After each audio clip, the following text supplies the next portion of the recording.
তোমরাও শুনছো, নবীজির জামানায় এক যুবক এসে বলছিল, ইয়া রাসূলুল্লাহ সাল্লাল্লাহু আলাইহি ওয়াসাল্লাম, আমাকে জিনার অনুমতি দেন, আমি জিনা করতে চাই, ইদান লি বিজিনা। নবীজি তাকে 5টা প্রশ্ন করছে, যুবক কাছে আসো। নবীজি বলছে, তুমি কি চাও তোমার স্ত্রীর সাথে কেউ এই কাজটি করুক? সে বলছে না। বলছে, তুমি কি চাও তোমার বোনের সাথে কেউ এই কাজটি করুক? বলছে না। আমি সংক্ষেপে বলতেছি। নবীজি বললেন, তুমি কি চাও তোমার মেয়ের সাথে কেউ এই কাজটি করুক? বলছে না। নবীজি বলছেন, তুমি কি চাও তোমার মায়ের সাথে কেউ এই কাজটি করুক? নবীজি বলছেন না। স্ত্রীর কথা না, মাকে বলছেন।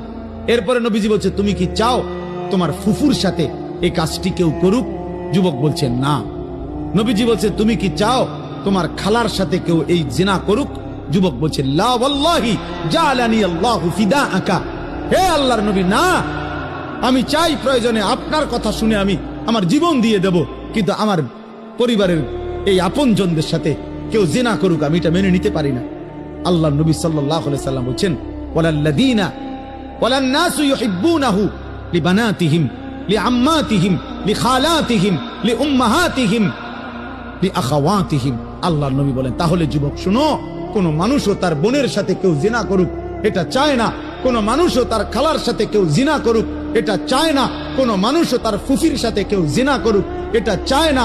কোন মানুষও তার মায়ের সাথে কেউ জিনা করুক এটা চায় না। কোন মানুষও তার মেয়ের সাথে কেউ ব্যভিচার করুক এটা চায় না। তো তুমি কেমনে করবে? যুবক বলছে, ইয়া রাসূলুল্লাহ, আল্লাহর কসম আমি ছেড়ে দিলাম, ছেড়ে দিলাম নবী। আহা, এই কথা তো আমি ভাবি নাই এভাবে। আল্লাহর নবী সাল্লাল্লাহু আলাইহি সাল্লাম বলছে, যুবক তুমি আমার কাছে আসো। তো ছেলেটা কাছে আসছে।